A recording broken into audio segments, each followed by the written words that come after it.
All over the world, this used to be the symbol for the Cold War and the separation of Germany in East and West, the Berlin Wall. Construction on it started on August 13th of 1961. That's exactly 60 years ago. That's why this time I'm in Berlin. Even though the wall has now been consigned to history, there are still remnants of it scattered around town. Today I'll show you where to find them and the stories they tell. For 28 years, the wall divided Berlin. It kept families and friends apart and brought great suffering upon the people. There was heavy surveillance and many escape attempts from east to west ended tragically.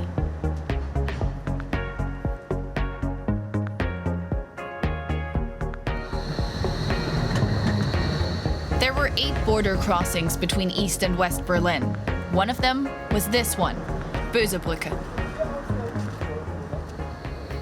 On November 9th of 1989, the day the wall came down, this border crossing at Bernauer Strasse was the first to open, and the news spread like wildfire. In just 1 hour, 20,000 people crossed from East Berlin to the West, legally, that is.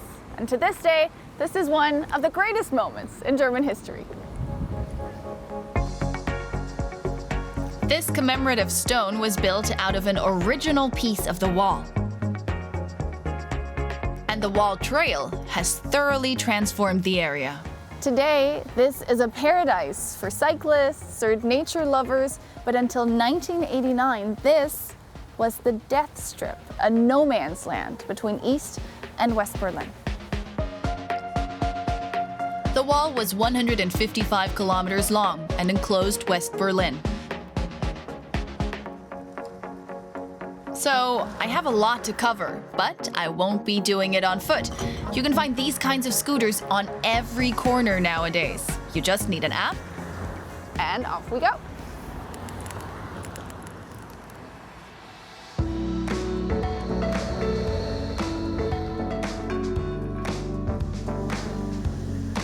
My first stop is Brandenburg Gate. It's definitely Berlin's most famous monument and a symbol for freedom.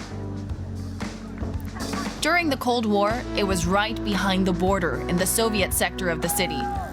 Potsdamer Platz is today a popular spot for tourists from around the world, but back in the day, it was off limits to the public.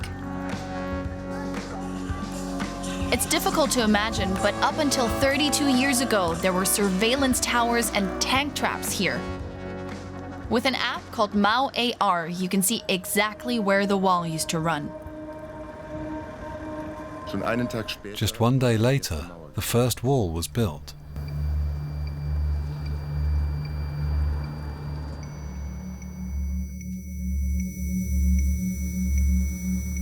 Accompany us through decades of division.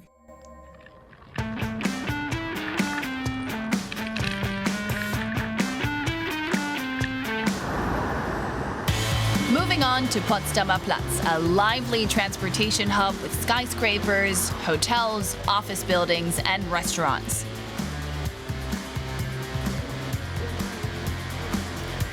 When Germany was divided, this was actually the broadest stretch of the death strip. Almost all buildings in the militarized zone were torn down. And here too, you can find remnants of the wall.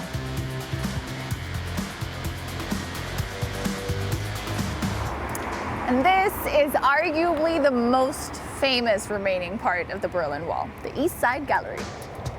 And the longest, 1.3 kilometers run along the River Spree. After the wall came down, 118 artists from 21 countries painted the eastern side of the wall.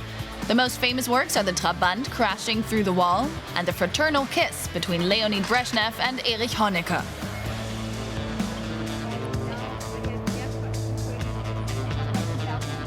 Not far from here, the Oberbaum Bridge crosses the Spree. Back in the day, it was the only way to get from Kreuzberg in the west to Friedrichshain in the east. Next stop, Checkpoint Charlie, the most famous border crossing. Here I meet Susanne Muhle of the Berlin Wall Memorial.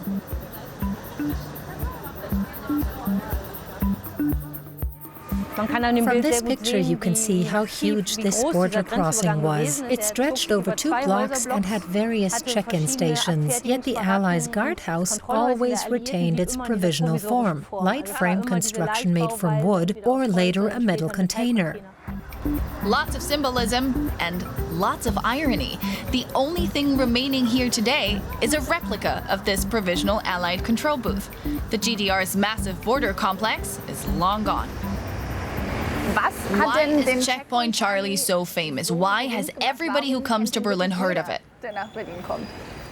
Checkpoint Charlie became famous due to an event that took place here 60 years ago. In October 1961, American and Soviet tanks faced off here during the hottest phase of the Cold War. Those images went around the world and made this place famous, and that fame has lasted to this day. There are a lot of tourists around. It's a huge attraction. It's named in every Berlin guide. But there are critical voices too, alleging that it has become a sort of Disneyland, that it has little to do with the history of the place. How do you feel about that? Sure, the snack bars and souvenir shops we see here are the downside of the big draw this place has on tourists. Luckily, there are also attractions dealing with its history, an open-air gallery on a construction fence, and the Black Box Cold War exhibition, though they were all designed as temporary attractions until there was something permanent. But this temporary state has lasted 10 years, so something really must happen here now. Are there any plans that you believe are aiming in the right direction? A development plan has been approved. This plan stipulates there should be 2 open spaces, and that one can be used to construct a museum.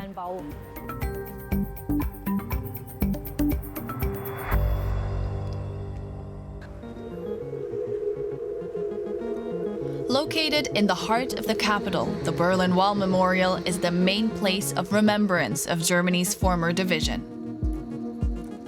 The construction of the wall devastated the lives of many and left its mark on Bernauer Strasse, traces of which are still visible today. Here you can see the last remaining section of the border installations in its spatial depth, complete with a wall, watchtower, and death strip. At the Wall Memorial's Documentation Center, visitors can learn about the political and historical events that led to the building of the wall, its eventual fall, and German reunification.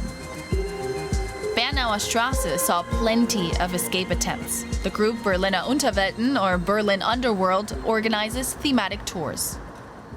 Bernauer Strasse and both sidewalks were entirely in the French sector, but the border ran along the edge of the building, the property line. When the wall went up on August the 13th, the East German police came and locked the building doors from the inside, so residents could only enter their properties through the properties behind them. They breached the courtyard walls.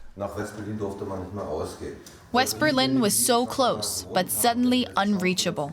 The resulting desperation led many to jump out of their windows. The escape of 77-year-old Frieda Schulze was especially dramatic. The Stasi broke down her door. When she wanted to jump, they tried to pull her back into her flat. But these 2 students down below valiantly jumped up, grabbed her legs and pulled till she fell into the life net of the Berlin Fire Department. Through the basement of an old brewery, we reached the reconstruction of a very elaborate escape tunnel. They had fresh air supply, electricity cables, and phone lines. This little cart allowed the tunnel builders to bring out the debris. With the help of the escape facilitators from back in the day, the people here also tried building a tunnel themselves. Of around 70 projects, only 19 were successful. This is really impressive, and just imagining that you had people crossing with all their belongings and a child or their children is really incredible. Most tunnels led from west to east and ran as deep as possible, so the communist intelligence wouldn't be able to detect them with their acoustic tracking devices. What did people do with the debris? It must have been hard to hide. The earth had to be stored in the cellar where they did the digging. What were at first large cellar rooms were in the end just narrow pathways. They dumped the earth behind wooden walls which reached the ceiling. It was a real cat and mouse game between the Stasi, border guards and the escape helpers. Sometimes one side won, sometimes the other. But not all the tunnels here are replicas. That's the original escape tunnel.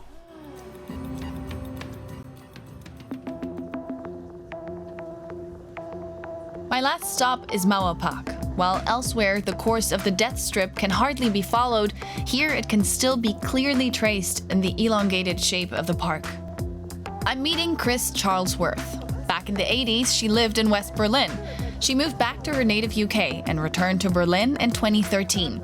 Now she's part of the Friends of Mauerpark Association. What makes this place, Mauerpark, so special to you? In a word, the transformation that's happened here, I just think it's incredible. The Germans called it the death strip.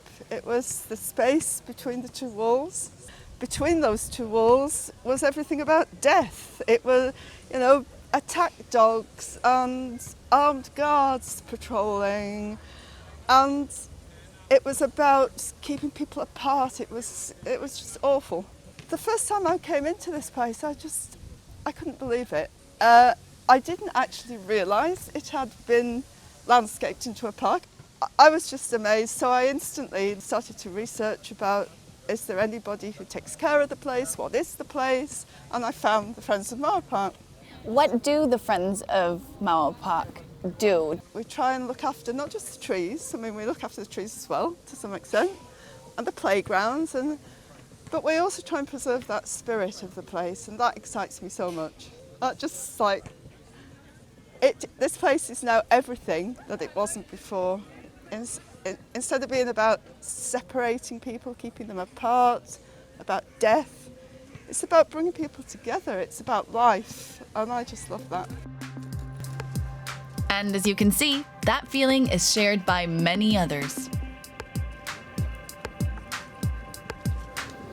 For 28 years, the wall divided the city. In Berlin, Germany, and the entire world, this period of time will never be forgotten. And it shouldn't be, because remembering is crucial to keep the past from repeating itself. So if you ever happen to find yourself in Berlin, make sure to take some time to explore the history of the wall and dig a little deeper into Berlin's fascinating history. We only just started scratching the surface. See you next time, somewhere in Germany.